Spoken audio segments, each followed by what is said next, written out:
Round 1 પછી round 2 માં કેવી રીતે જવાનું, રાઉન્ડ 2 માં જવા માટે શું પ્રોસેસ કરવાની, રાઉન્ડ 1 પછી તમે રાઉન્ડ 2 માં ગયા તો તમને કોલેજ મળી કે ના મળી એના માટેના શું નિયમો છે? કેમ કે ઘણા બધા વિદ્યાર્થીઓ ઘણી બધી ભૂલો કરી બેઠા છે. જે ભૂલો થવાની છે, થઈ ગઈ છે, બધા ઉપર આજના આ વિડીયોમાં આપણે ચર્ચા કરવાના છીએ. તો યસ દોસ્તો, મારું નામ છે પ્રિયેશ પટેલ. આપ સર્વેનું ખૂબ ખૂબ હાર્દિક સ્વાગત છે પ્રિયેશ સર વિદ્યાપીઠ પ્લેટફોર્મની ઉપર. સૌથી પહેલા તો તમે જો સેમિસ્ટર નંબર 1 માં છો, કેમ કે આ વિડીયો ડિગ્રી ફર્સ્ટ સેમના વિદ્યાર્થીઓ માટે છે, D2D ના વિદ્યાર્થીઓ માટે છે, ફાર્મસીના વિદ્યાર્થીઓ માટે છે અને ડિપ્લોમાના વિદ્યાર્થીઓ માટે પણ છે. કેમ કે રાઉન્ડ 1 પછી રાઉન્ડ 2 આ ચારે ચાર કાઉન્સેલિંગની અંદર આવવાનો જ છે. પરંતુ જો તમે ડિગ્રી ફર્સ્ટ સેમિસ્ટરમાં એડમિશન લેવા માટે જઈ રહ્યા છો તો આપણી application Priyesh sir Vidyapeeth platform ઉપર ડિગ્રી ફર્સ્ટ સેમના તમામ કોર્સ લોન્ચ થઈ ગયા છે. અને sem two sem diploma first સેમિસ્ટરના ઇંગ્લિશ અને ગુજરાતી મીડિયમના કોર્સિસ પણ લોન્ચ થઈ ગયા છે. ડિગ્રી ફર્સ્ટ સેમિસ્ટરમાં તો ઓનલી ઇંગ્લિશ મીડિયમ જ હોય. આપણી એપ્લિકેશન પ્રિયેશ સર વિદ્યાપીઠ ડાઉનલોડ કરો, એમાં તમને પહેલા બે ટાઇલ જ દેખાશે, એની અંદર જશો એટલે તમને બધા જ કોર્સ મળી જશે. સાથે સાથે જો તમે સેમિસ્ટર 3 માં એડમિશન લેવા માટે જઈ રહ્યા છો D2D ના વિદ્યાર્થીઓ, તો સેમ 3 ના વિદ્યાર્થીઓ માટે બ્રાન્ચ વાઇઝ દરેકે દરેક સબ્જેક્ટના કોમ્બો અને સિંગલ કોર્સિસ પણ લોન્ચ થઈ ગયા છે. એ પણ આપણી એપ્લિકેશનમાં સેમ 3 ના ફોલ્ડરમાં અવેલેબલ છે.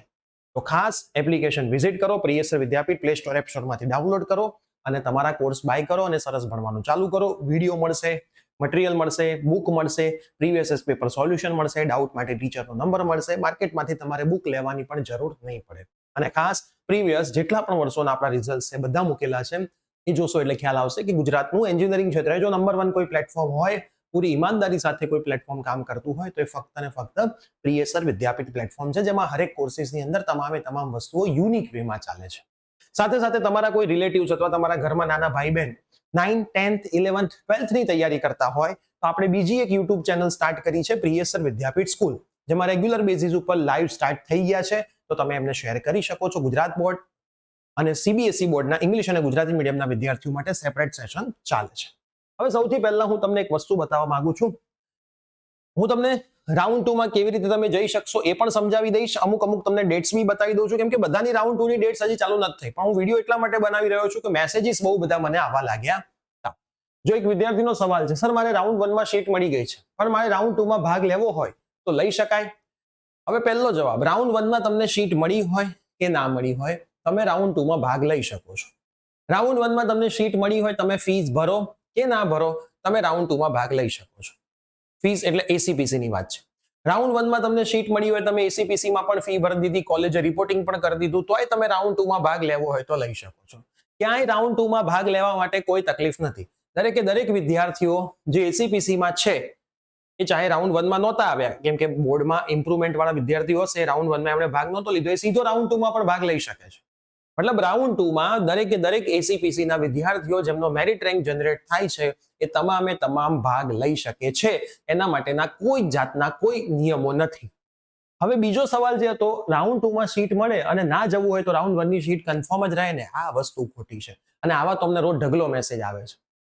રાઉન્ડ 2 માં સીટ મળે છે તો પછી રાઉન્ડ 1 વાળામાં શું કરવા જવું છે? તો તમે રાઉન્ડ 2 માં ગયા શું કરવા? એક લોજિક છે. ઘણા વિદ્યાર્થીઓ પૂછે, સર હું રાઉન્ડ 2 માં જાઉં, મને કોઈ સીટ મળે, મને ના ગમે તો રાઉન્ડ 1 વાળી રહે, પણ જો નથી જ ગમતી તો રાઉન્ડ 2 માં ચોઇસ ફિલિંગ જ શું કરવા કર્યું તું?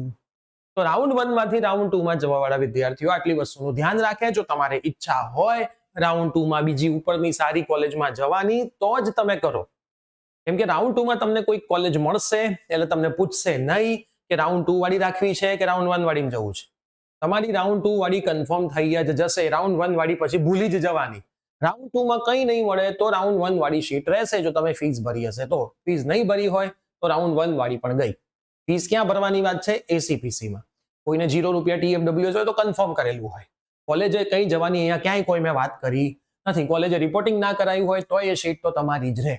આ ACPC ના નિયમો છે. કોલેજ તમને અલગ અલગ નિયમો સમજાવશે ફોન કરીને, મેસેજ કરીને, પણ એ એમના બનાવટી નિયમો છે જેની આપણે જે ચર્ચા વર્ષોથી કરીએ જ છીએ વિડીયોમાં. પણ તમે લોકો અમુક વિદ્યાર્થીઓ પૂરા વિડીયો જોતા નથી એટલે ખોટા પગલા લઈ બેસે છે. હવે તમે માની લો રાઉન્ડ 1 માંથી રાઉન્ડ 2 માં જતા રહ્યા છો પણ નહોતું જવું, બરાબર? તો તમારે શું કરવાનું? રાઉન્ડ 1 વાળી જ રાખી તો રાઉન્ડ 2 માં એવી ચોઇસ ફિલિંગ કરી દો, જે એક જ ચોઇસ નાખો જે તમને ક્યારેય મળે જ નહીં. મતલબ ટોપની કોલેજ નાખી દો, એની એવી બ્રાન્ચ કે જે બહુ ઉપર બંધ થઈ જતું હોય. આ પહેલો ઓપ્શન છે. બીજો ઓપ્શન, સર રાઉન્ડ 2 માં એવી કોલેજ નાખ્યા પછી મને રાઉન્ડ 1 માં જે મળી હતી એ નાખવી પડે, તો તમે નીચે રાખશો તો કોઈ વાંધો નથી, નહીં રાખો તો વાંધો નથી, કેમ કે એ તો તમને રાઉન્ડ 1 માં મળી જ ગઈ હતી. બરાબર, એ તો તમને રાઉન્ડ 1 માં મળી જ ગઈ હતી, એટલે ફરીથી નાખવાની કોઈ જરૂર હોતી નથી. હવે જેમને રાઉન્ડ 1 થી રાઉન્ડ 2 નું આવી ગયું છે, કેવી રીતે જવાશે? જો હું અમુક ટાઈમ ટેબલ્સ બતાવી દઉં તમને. જેમ કે આ ડિગ્રી વાળા માટેનું છે, તો ડિગ્રી વાળા માટેનો તો હાલ બહુ આરામ છે. એક મેરિટ 26 આવવાનું છે અને રાઉન્ડ 2 26 થી 28 માં ચાલુ થવાનું છે. જે લોકો રાઉન્ડ 1 માંથી રાઉન્ડ 2 જશે એમને આવો એક મેસેજ બતાવશે, હું તમને વાંચીને હમણાં સંભળાવું છું. હાલ નથી બતાવવાનો, ક્યારે બતાવશે હું તમને કહીશ જ્યારે આવશે ત્યારે, પણ હાલ કશી અપડેટ નથી. અમુક વિદ્યાર્થી મને પૂછતા હોય છે કે સાહેબ આ ડેટ બદલાશે, બદલાઈ પણ શકે છે, પણ હજી કોઈ કન્ફર્મેશન નથી. અમુક એવું પૂછતા હોય સર આટલું બધું લેટ કેમ? તો જો ભાઈ, હું એસીપીસી તો ચલાવતો નથી. હું ચલાવતો તો 100% કે કેમ આટલું બધું લેટ. એના પછી આ જે રિવાઇઝ કી ડેટ છે D2D ના વિદ્યાર્થીઓ માટે છે, તો D2D ના વિદ્યાર્થીઓ માટેનો રાઉન્ડ 2 સ્ટાર્ટ થઈ ગયો છે. 14 થી 17 છે, મતલબ એમનો રાઉન્ડ 2 હાલ ચાલી જ રહ્યો છે. એમનું રિઝલ્ટ 19 આવવાનું છે. એના પછી આ ડિપ્લોમાથી ડિપ્લોમા વાળા વિદ્યાર્થીઓ માટેનું છે. તો ડિપ્લોમા વાળાને ઓનલાઈન ફીસ ભરવાની તારીખો ચાલી રહી છે. પહેલો રાઉન્ડનું રિઝલ્ટ હજી તો આવશે 17. એમની ચોઇસ ફિલિંગ ગઈકાલે પૂરી થઈ છે. 17 તારીખે એમનું રિઝલ્ટ આવશે, પછી રાઉન્ડ 2 ની પ્રોસેસો થશે. હજી એમાં કોઈ અપડેટ નથી. અને ફાર્મસી વાળા વિદ્યાર્થીઓ માટે હાલ શું ચાલી રહ્યું છે? 15 તારીખ છે, તો 15 તારીખે મોક રાઉન્ડનું રિઝલ્ટ આવવાનું છે. Declaration of mock round allotment result એ 15 તારીખે આવવાનું છે, અને પછી રાઉન્ડ 1 ની ચોઇસ ફિલિંગ થવાની છે. બરાબર, પણ અત્યારથી તમને સમજાવી દઉં છું રાઉન્ડ 2 નું. મોક રાઉન્ડ થી રાઉન્ડ 1 માં જવા માટે કશું કરવાનું હોતું નથી. આવું બધું રાઉન્ડ 1 માંથી રાઉન્ડ 2 માં જવા માટે જ આ વસ્તુ તમારે કરવી પડે. અહીંયા શું લખ્યું છે જુઓ, ખાસ શાંતિથી સમજી લેજો. રીશફલિંગ રાઉન્ડ 2 માં ભાગ લેવા માટે સંમતિ. હું પ્રવેશ માટે રીશફલિંગ રાઉન્ડ 2 ભાગ લેવા માટે સંમતિ આપવા માટે સંમત છું. મારા વાલી અને હું માહિતગાર છીએ કે જો રાઉન્ડ 2 માં સીટ ફાળવવામાં આવશે તો મારું રાઉન્ડ 2 નો પ્રવેશ આપોઆપ રદ થઈ જશે. ક્લિયર લખેલું છે. કોઈ સીટ મળી એટલે ગઈ. બરાબર, મારી પસંદગી મુજબ કોઈ ફાળવણી ના થાય તો કન્ફર્મ થયેલ પ્રવેશ ચાલુ રહેશે. રાઉન્ડ 2 માં કઈ ના મળે તો રાઉન્ડ 1 માં મેં જો કન્ફર્મ કર્યું હોય તો એ મારું એમનું એમ રહેશે. અગત્યની સૂચના, રીશફલિંગ રાઉન્ડ 2 માં ભાગ લેવા માટે સંમતિ આપ્યા પછી ચોઇસ ફિલિંગના છેલ્લા દિવસ બાદ ઉમેદવાર સંમતિ, મતલબ તમે યસ કર્યું હવે તમે પાછું ના ખેંચી શકો. અન્ડુ નો ઓપ્શન નથી, મતલબ સમજી વિચારીને યસ કરવાનું. ઉમેદવારે રીશફલિંગ રાઉન્ડ 2 માં ભાગ લેવા માટે સંમતિ આપ્યા પછી કોઈ દસ્તાવેજો, મતલબ આના કોઈ ડોક્યુમેન્ટ તમારે ક્યાંય સબમિટ કરવાના નથી કે હું રાઉન્ડ 2 માં જઉં છું. તમારી કોલેજે કહેવાની જરૂર નથી. ઉમેદવાર હવે માત્ર તે જ કોલેજના અભ્યાસક્રમની પસંદગીની સલાહ આપવામાં આવે છે જ્યાં ઉમેદવારને રાઉન્ડ 1 ના સંદર્ભમાં સ્થળાંતર કરવામાં રસ હોય. મતલબ રાઉન્ડ 1 માં તમને માન લો 8મી ચોઇસ મળી છે, તો 1 થી 7 તમારો ઇન્ટરેસ્ટ છે અથવા બીજી કોઈ એડ થાય છે, એવી જ નાખો. ગમે તેમ નાખો નહીં. જો તમારી પસંદગીમાં કોઈ નવી સીટ ફાળવવામાં આવશે તો રાઉન્ડ 1 ની કન્ફર્મ કરેલી બેઠક રદ થઈ જશે. બીજા રાઉન્ડમાં નવી કોઈ બેઠક ફાળવવામાં આવી ના હોય તો અગાઉ વાળી બેઠક ચાલુ રહેશે. જો ઉમેદવાર તેની અગાઉ કન્ફર્મ કરેલા પ્રવેશ પર જ અભ્યાસ કરવા માંગે છે, અન્ય કોઈ પસંદગી ધરાવતો નથી, તો રાઉન્ડ 2 માં ભાગ લેવા માટે કોઈ પણ જાતની પ્રક્રિયા કરવાની નથી. મતલબ તમારે રાઉન્ડ 1 વાળી સીટ કન્ફર્મ રાખવી છે, રાઉન્ડ 2 માં જવું જ નથી. તો આમાં કશું કરવાનું જ નહીં. આમાં તમે કશું કરશો જ નહીં ને તો એ બાય ડિફોલ્ટ નો થઈ જશે. બરાબર, મતલબ તમારે રાઉન્ડ 2 માં જવું નથી, તો પ્રોફાઇલ હવે ખોલવાની જરૂર નથી. જવું ના હોય તો.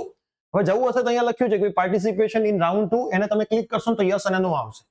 બરાબર, તમારે જવું જ નથી તો નો ટિક કરવાની કોઈ જરૂર નથી, કશું કરતા જ નહીં. જવું છે તો તમારી યસ ટિક કરીને સબમિટ કરવાનું રહેશે. પાસવર્ડ નાખશો એટલે સેવ અને પ્રોસેસ થઈ જશે અને તમે રાઉન્ડ 2 માં જતા રહ્યા. પછી તમે એને પાછું નહીં ખેંચી શકો. એટલે સમજી વિચારીને કરજો. પણ ધારો કે ભૂલથી આવું થઈ જાય ને પછી એવું થાય કે નાના કરતા તો રાઉન્ડ 1 સારું, તો મેં તમને સમજાવ્યું. રાઉન્ડ 2 માં એવી ચોઇસ ફિલિંગ એક જ કરી દો જેમાં તમને ક્યારેય મળે નહીં. તો એ નહીં મળે તો ઓટોમેટિક રાઉન્ડ 1 વાળું તો તમારું કન્ફર્મ રહેશે. પછી રાઉન્ડ 1 ની કોલેજે તમે રિપોર્ટિંગ કરાવી દેજો.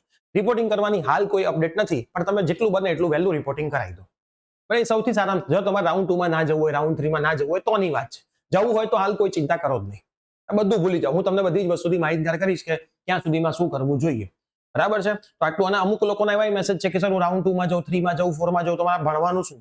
એ બહુ ચિંતા કરો નહીં. સારી કોલેજ મળશે તો 1-2 મહિનાનું તો આપણે કવર અપ કરી લઈશું. તમે આપણા પ્લેટફોર્મથી ભણવાનું ચાલુ કરી દો. અમુક સબ્જેક્ટ તમારું એટલું તો કવર અપ થવાનું ચાલુ થઈ જાય.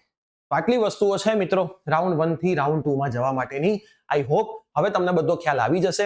ડિગ્રી વાળા જે વિદ્યાર્થીઓ છે અને રાઉન્ડ 1 થી રાઉન્ડ 2 માં જવા માટેનો આવો મેસેજ ક્યારે આવશે એની કોઈ ડેટ ફિક્સ હોતી નથી. એના ટાઈમે આવી જશે. જ્યારે આવશે ત્યારે અમે તમને જણાવીશું. મેં તમને સમજાવી તો દીધું કે તમારે કરવાનું છે શું, પણ હું તમને જણાવી પણ દઈશ. હવે આ વિડીયો તમારા તમામ ફ્રેન્ડ્સને શેર કરી દો. બહુ બધા સવાલો સેમ ટુ સેમ આવે છે. મેક્સિમમ શેર કરી દો. પ્રિયસર વિદ્યાપીઠ સ્કૂલને સપોર્ટ કરજો. તમે કોલેજના વિદ્યાર્થીઓ છો, સ્કોલરશિપ માટે અને સર્ટિફિકેશન પ્રોગ્રામ માટે આપણી બીજી ચેનલ પ્રિયસર જ્ઞાનપીઠ પણ છે, જેમાં રેગ્યુલર બેઝિસ પર ઘણી બધી સ્કોલરશિપ્સ હવે આવશે. તો એના વિડીયોઝ પણ આવી જ રહ્યા છે. આપણી જે બીજી યુટ્યુબ ચેનલ છે જે હું તમને અહીંયા બતાવી પણ દઉં, જેનું નામ છે પ્રિયસર જ્ઞાનપીઠ, જેમાં 20,300 ફોલોઅર્સ થઈ ગયા છે. એ પણ સબસ્ક્રાઇબ કરી દેજો. ભૂમિ મેડમ રેગ્યુલર બેઝિસ પર વિડીયો અપલોડ કરે છે. સરસ મજાની સ્કોલરશિપ મૂકતા રહે છે. ઘણા બધા એવા વસ્તુઓ મૂકે છે જે કોલેજ માટે જરૂરી હોય, તો ખાસ તમે એને પણ ફોલો કરી દેજો. બંને ચેનલની લિંક નીચે ડિસ્ક્રિપ્શન બોક્સમાં અવેલેબલ છે. મળતા રહીએ છીએ, શેર કરતા રહેજો, સબસ્ક્રાઇબ કરતા રહેજો. Bye bye, take care.